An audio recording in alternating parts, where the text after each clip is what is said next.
Hi Year 10s, I hope you and your families are keeping well. Today we'll be exploring how to tackle the 60-mark extended essay question which will appear on Paper 2 Section B, which is the British Step Study, and that for us is Anglo-Saxons and Norman England. So the question is, the main reason for William's victory at the Battle of Hastings was the tactics used by the Normans. How far do you agree? Explain your answer. And this is a 16-mark question, so it is worth the most amount of marks on the sort of paper 2 section B side of the course, and therefore we need to spend around 25 to 30 minutes planning and answering this question in an exam.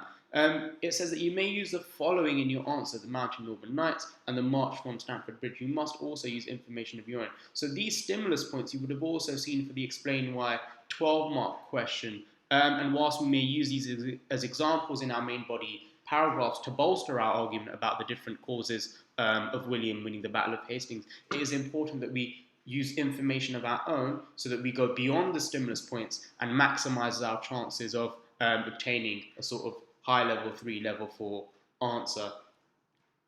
So the first thing that we need to do is decode the exam question.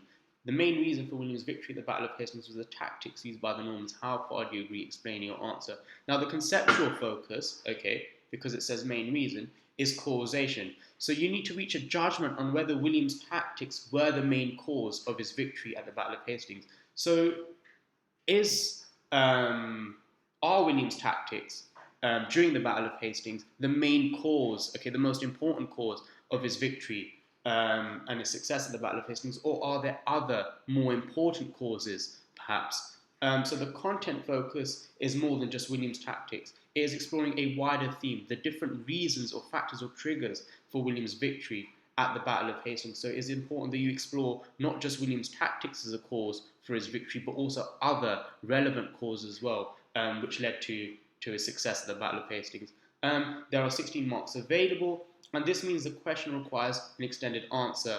It is important that you plan your answer to this question carefully. So spend 5 of those 25 to 30 minutes in an exam planning out your answer and what you will include in your different paragraphs. And you need to aim to write at least 2 sides of A4.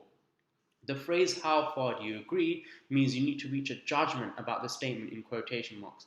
This means analysing the impact of William's tactics during the Battle of Hastings. It also means weighing the importance of this cause of William's victory against other important causes, such as luck, William's leadership, his army and weapons in comparison to Harold Godwinson's. Okay, so what is, in your opinion, the most important cause of William winning the Battle of Hastings?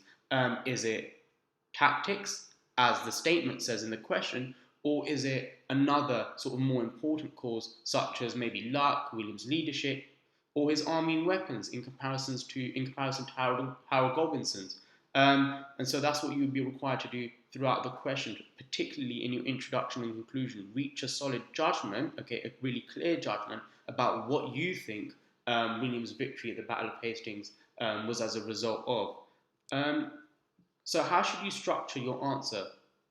In your introduction, you need to answer the following questions. What do you think was the main reason for William's victory at the Battle of Hastings? What were the additional causes and factors? How do they link to one another? Which is the most important? So in your introduction, you need to be really clear about what you think is the most important cause of William winning the Battle of Hastings. Is it William's tactics, as the statement says, or is it another more important cause, perhaps? In your first paragraph, you need to use your own knowledge to support the statement. So this means including examples of Norman tactics and explaining how effective they were in leading to William's victory. So you should aim to include 4 to 5 specific examples of the cause you are focusing on in each of your main body paragraphs. So in your first paragraph, when you're supporting the statement, you need to include about 4 to 5 specific examples of William's tactics being effective during the Battle of Hastings. In paragraph 2, you need to use your own knowledge to counter the statement. So focus on a different cause of William's success at the Battle of Hastings, such as luck, William's leadership, or his army and weapons in comparison to Harold Godwinson's. Okay? In your third paragraph, you need to focus on a third cause of William's victory to counter the statement. So you need to ensure that the cause you explore is different to the cause you mentioned in paragraph 2. So for example, if you focus on luck in paragraph 2 and the very sort of many different reasons why luck was in William's favour, and why luck was not so much in favour of Harold Godwinson. Ensure that in your third paragraph you don't mention anything to do with luck. Ensure that you mention another cause of William winning the Battle of Hastings. Okay. Um, Finally, in your conclusion, you need to reach a judgment on the statement. So you need to state how far you agree with it and your reasons why.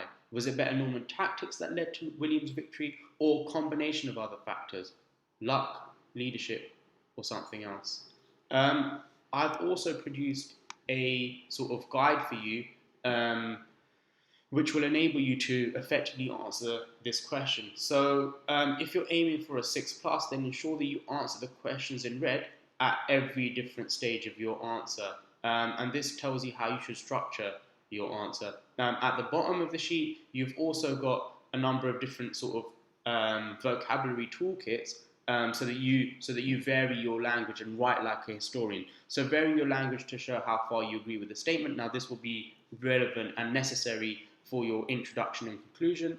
Varying your language to show how important a factor or cause is. Okay, this is really important in light of the conceptual focus of the question, which is causation. So exploring sort of the weight of importance that we can provide these different factors of William winning the Battle of Hastings.